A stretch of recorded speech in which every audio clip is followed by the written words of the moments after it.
Welcome to Live Interactive English. Hello, everyone. I'm Mike. Hi, I'm Rainbow. And we are back with part 2 of our look at Charles Dickens' famous story, A Christmas Carol. Since it's December and we're very near Christmas, this seems like a great story to go through. At the beginning, of course, we met Ebenezer Scrooge, a bitter, angry old man who doesn't care about anything or anyone except money. He wants money. He wants more money, and he hates spending money. He doesn't even want to give his worker Bob one day off to celebrate Christmas with his family. Scrooge feels that one day without work is a day without money, and that's a day without any happiness, because nothing else makes him happy. So he was really into complaining all the time, and he was very upset.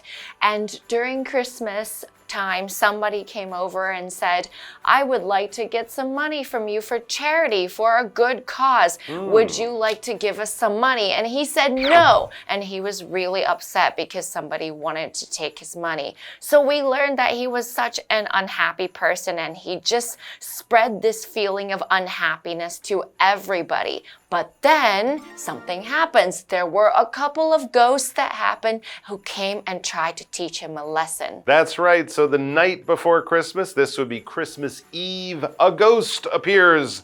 The first ghost to come visit Ebenezer Scrooge is the ghost of Marley, Jacob Marley, his old business partner. Scrooge used to be in business with this man, and he died, but he is here to warn Scrooge that as the night goes through towards Christmas, towards the morning, he will be visited by 3 more ghosts. And the first ghost was the ghost of Christmas past. And the ghost of Christmas past showed Scrooge that he actually had lovely memories and a childhood, which he was really loved and happy in. And he was saying, I don't want to see this, because we know that he's no longer this person. Next part, we see the ghost of Christmas present, which would be taking him to see his employee, and that's where we left off. Exactly right. So let's get to our story. Christmas Carol, part 2 starts now.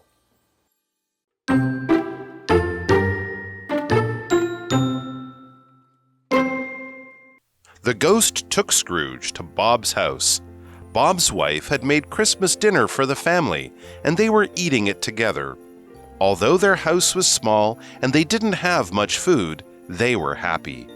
Scrooge saw Bob's son, Tiny Tim, who was a sickly child. He asked the ghost if Tim would survive. Not unless things change, replied the ghost. Scrooge heard the clock strike again, but when he looked around, he was alone. Then a dark, cloaked figure, the ghost of Christmas future, approached him. Without speaking, the ghost showed Scrooge a funeral. Only a few people were there. Nobody seemed to care that the dead man was gone. Who died? Asked Scrooge. The ghost pointed to a tombstone that read, Ebenezer Scrooge. Scrooge began to cry and shouted, I can change!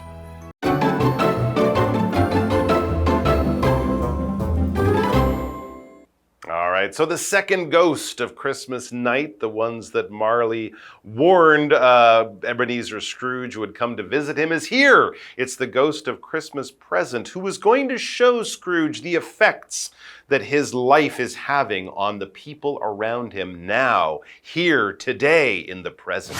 The ghost took Scrooge to Bob's house. Bob's wife had made Christmas dinner for the family, and they were eating it together. Although their house was small and they didn't have much food, they were happy. It's true, they were happy, but of course Scrooge got to see that Bob, that's Bob Cratchit, and his family are eating a very small Christmas dinner. They don't have the money for fancy food and gifts.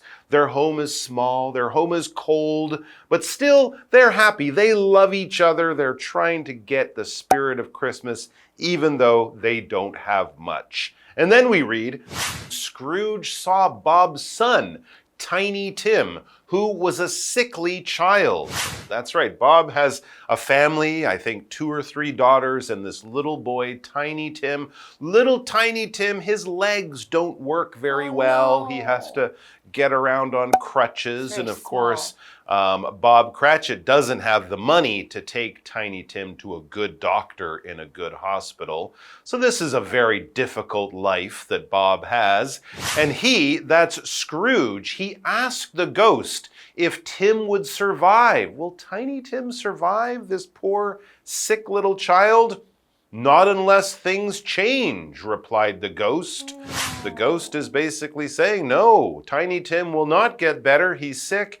He'll get sicker. He might even die because if things don't change, in other words, if Bob doesn't have more money to take Tiny Tim to the hospital. This was the reply that the ghost gave. To reply, we can use it both as a verb or as a noun, is basically an answer. If someone asks you a question, then you reply. You give them an answer. Or even if someone talks to you, if I say, hi, how are you? And then you reply by saying, oh, I'm really busy today. That is just information that is coming back when I have asked or I have requested information. What you say back is to reply. And what you say is your reply, to use it as a noun. For example, she replied to his email quickly and answered all his questions. So she sent an email back after getting one from the man in the first place. Scrooge heard the clock strike again, but when he looked around, he was alone. Ooh, so the ghost of Christmas present has left now. Alone means to be by yourself and nobody is around you. Sophia enjoys being alone in her room. She likes doing things where it's quiet and no one's disturbing her or watching her or being around. She loves to be alone. Okay, back to the story. Back to the story. So that's 2 ghosts of Christmas past and present so far. We're waiting for the 3rd and final one, and I would say the most frightening ghost. Then a dark, cloaked figure, the ghost of Christmas future, approached him. This Christmas future ghost looks kind of like death. He's just a big black cloak. You can't see a face, a bony arm reaching out. Very scary. Without speaking, the ghost showed Scrooge a funeral. It actually takes Scrooge and flies with him off to this empty, cold, icy graveyard where there's a funeral going on, one of those ceremonies that we have when someone dies. But who has died? Only a few people were there. There's just 2 or 3 people there. Nobody seemed to care that the dead man was gone. A lot of people would like to see all their friends and family at their funeral. If only 1 or 2 people come, well, I guess people don't really care that you died in that case. Who died? Asked Scrooge. The ghost pointed to a tombstone that read Ebenezer Scrooge. Himself, Scrooge began to cry and shouted, I can change. Nobody wants to be somebody that no one wants to come and remember. Exactly right. He's seeing this could be his future. He could die uncared for, alone, unloved, unmissed, and unwanted. So he feels that this is a moment. He shouts, I can change. I can be a better person. Because he's also asking this ghost, is this the future that will happen or can happen? Ooh, it sounds like it can happen. He has the idea that if he changes, maybe he can change this terrible future that he has in store for him. What do we have in store for us? The rest of the article after this break.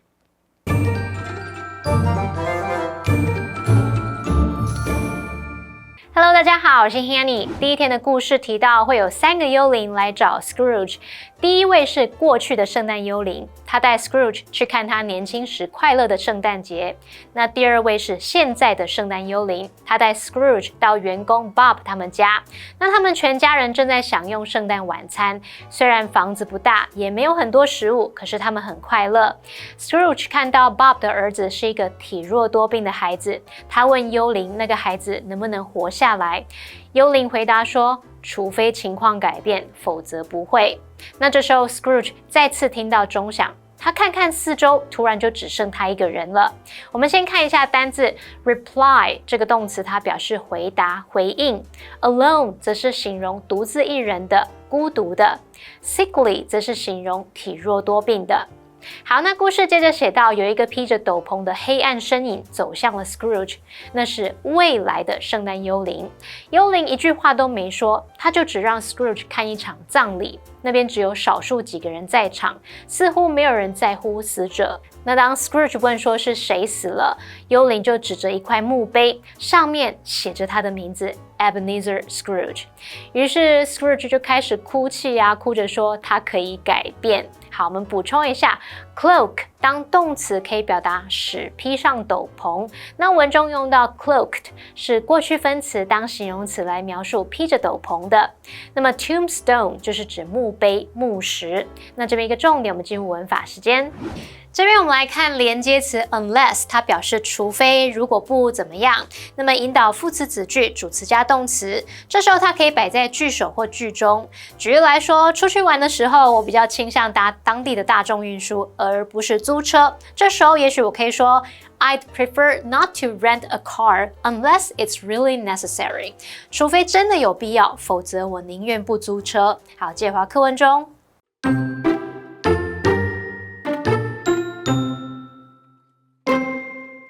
Suddenly, Scrooge was back in his bed, and it was Christmas morning. He immediately got up and bought a huge turkey, which he sent to Bob's house. He walked the streets in a happy mood, wished Merry Christmas to everyone that he passed, and gave money to charity. The old Scrooge was gone.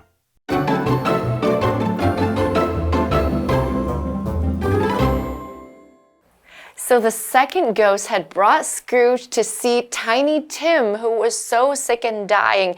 If there was no money, he would absolutely die. And then the third ghost showed Scrooge his own funeral in the future, where he was unloved and unremembered. And suddenly Scrooge decided, I don't want that to be my life. I would like to change. Right in that moment, he yelled, I can change. I can become a better person. And at that moment, that terrifying dream of the future ended. And suddenly, it says, Scrooge, he wakes up. He was back in his bed, and it was Christmas morning.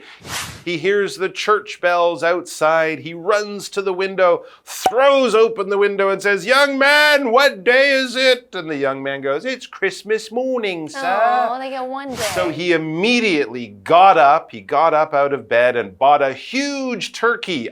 I think actually he gives money to the boy to go and run to buy the turkey, and the boy can keep the extra money. So already he's showing he has changed. He has become much kinder, much more generous. So he immediately got up and bought a huge turkey, which of course would cost you a lot of money, which he sent to Bob's house. So the turkey wasn't for him. It was for Bob Cratchit and Tiny Tim and Bob's whole family, showing you that Scrooge, at least today, has changed his ways, and he's become a much kinder person. And yes, it would definitely cost you a lot of money to buy a huge turkey, especially on Christmas morning. I think they would probably charge you more because this is really big. If something is huge, it's really big. All right, a turkey is actually already quite big. A huge turkey might be, 15 kilos or something like that. Whoa. Very, very large. That's so heavy.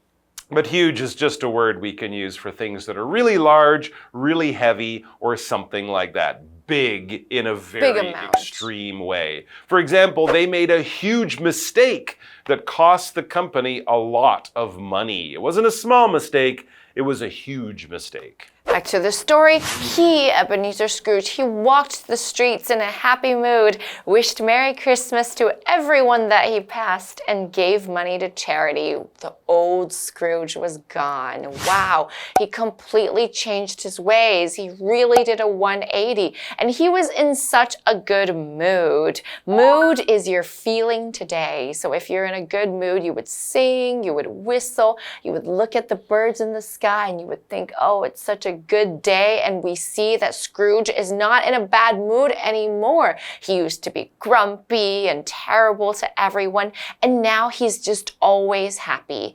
Mia was in a good mood because she got a raise. So of course, if your company gives you more money, that would make you really happy. It would lift your spirits. Okay, so we have finished our wonderful article, and Scrooge has learned to really be a generous person, and that made him really happy. I have a what do you think question for you. Okay. What do you think was the main thing that made Scrooge change his ways? Ooh, that's a good question. I mean, the whole story is really about him changing his ways. Getting visited by his old business partner certainly would have been frightening and shocking. And then seeing how happy he used to be in the past, and then seeing how unhappy he was making other people, that seemed to start to change him a little bit. But I think, like most people, seeing the future, seeing your own death, and seeing how people wouldn't miss you if you don't change. Well, that was a big I think that deal. must have been the final one. one. I think so too. But he was kind of changing through the whole book, which is so. What makes it such a great story. And also, it's one of the reasons we continue to read this story year after year around Christmas time. So yes, I encourage you to find a version of this that's entertaining, either cartoon or movie, or read the old book. Comic books, I'm sure, exist to enjoy this story and maybe try to change our ways a little bit this Christmas time, because the world needs more kind, generous, loving, and caring people. Take care of yourselves, take care of each other, and a very Merry Christmas to everyone out there, and a happy holidays all around. Bye-bye.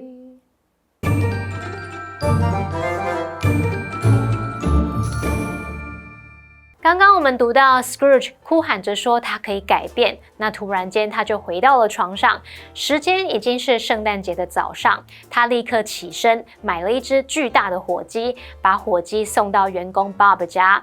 那他心情愉悦地走在街上，祝福着路过的每个人圣诞快乐，然后也捐款给慈善机构。看来啊，过去那个充满怨恨、只爱钱的 Scrooge 已经不存在了。我们来看单字 huge。huge 是形容巨大的、庞大的。那么 mood 它表示心情、情绪或者是心境。那这边一个重点，我们进入文法时间。这边要介绍的是 wish 的不同意思及用法。我们来看第一个用法是表达祝福、祝愿，用法是 wish something to somebody 或者是 wish somebody something， 像是 we wish happiness to you and your family。我们祝福你和你的家人幸福快乐，或是一首常见的歌 We wish you a Merry Christmas We wish you a Merry Christmas 是我们祝你圣诞快乐。那第二个用法是但愿、希望的意思，用来表达不太可能实现的愿望。后面的子句可以接 were 这个动词或者是过去式动词，表达说与现在事实相反的愿望，所以它的句型就是 wish that主词加上 were 或者是过去式动词，例如 I wish I were there to celebrate with you 我真希望当时能在那里和你一起庆祝。I wish I had an invisible cloak 我真希望有一件隐形斗篷。那么第三个用法是 wish 后面可以接不定词 to be 或者是接 for 加名词，表达希望做某事或是想要什么，这时候 wish 的语气会比 want 来得正式。例如 The little girl wished for a puppy for Christmas 那个小女孩圣诞节想要一只狗。好，那么以上这些讲解，同学别走开，马上回来哦。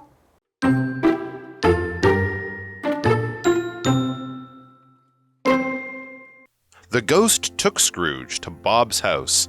Bob's wife had made Christmas dinner for the family, and they were eating it together. Although their house was small and they didn't have much food, they were happy. Scrooge saw Bob's son, Tiny Tim, who was a sickly child. He asked the ghost if Tim would survive. "Not unless things change," replied the ghost. Scrooge heard the clock strike again. But when he looked around, he was alone. Then a dark, cloaked figure, the ghost of Christmas future, approached him. Without speaking, the ghost showed Scrooge a funeral. Only a few people were there. Nobody seemed to care that the dead man was gone. "Who died?" asked Scrooge. The ghost pointed to a tombstone that read, Ebenezer Scrooge. Scrooge began to cry and shouted, I can change! Suddenly, Scrooge was back in his bed, and it was Christmas morning.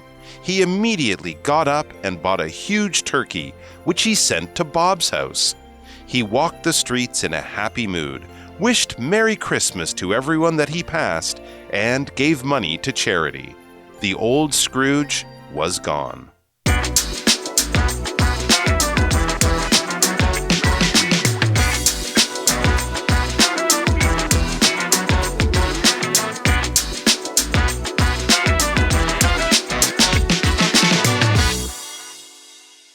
Hey, it's KiWi on the street. I'm Kiki. And I'm Winnie. Kiki, why are you as proud as a peacock today? Oh, because I got a new haircut. Oh, so that's why you're feeling very confident. Well, that just means that we should practice some similes. Oh, it's time for fill in the phrase. It's time for fill in the phrase. We have 3 similes to do with animals, but we have 6 words. Yes. Okay, 6 vocabularies. So You guys have to put it properly, okay? I think I will choose blind and dog. Huh? And no, I'm just kidding because my dog is blind, so I yeah. But I know the correct answer is blind. Oh, you're just saying your dog is blind. I'm joking. Oh, okay. You scared your friends As there. blind as a bat. I can't Good job, agree good with job. me anymore. Oh, okay. Busy. My dog is sick. Oh, My dog is sick. my dog is blind. sick. Oh, you will change to as blind and busy and sick as my dog. Oh wow. Bro, high five. How old is your dog? Wow. I'm sorry, I'm laughing. Okay, well, let's see the last one. As sick as a bee. I will tell you, it's not 100%. So, what will you change? Oh no. Busy as a bee. Why? Why? Because I dreamed last night. I think this is the best answer. Okay. Okay. I agree. Okay. 5, 4, 3, 2. One. Happy New Year. Okay, so, guess what? Correct. Oh, 100%. All correct. High five. Oh yeah. High five. All right, good job. Okay, so what did we learn today? Let's fill in the phrases with today's similes. And a simile is when you compare one thing with another. Our first one is as busy as a bee. That means when you are working so hard, you have so much on your plate, you are doing so many things, just like a worker bee who is busy at a hive. Okay, our second simile is as sick as a dog. And that is when you're describing someone as really ill. They're sick like a dog. And you might be thinking, well, why is a dog so sick? It's because back then they used to think of dogs as carriers of diseases and illnesses. Then we have our final simile, which is as blind as a bat. That means you can't see anything. Your eyesight is really, really bad. And that comes from the fact that bats actually use echolocation to see things when it's really dark. That's all we have for today. KiWi later.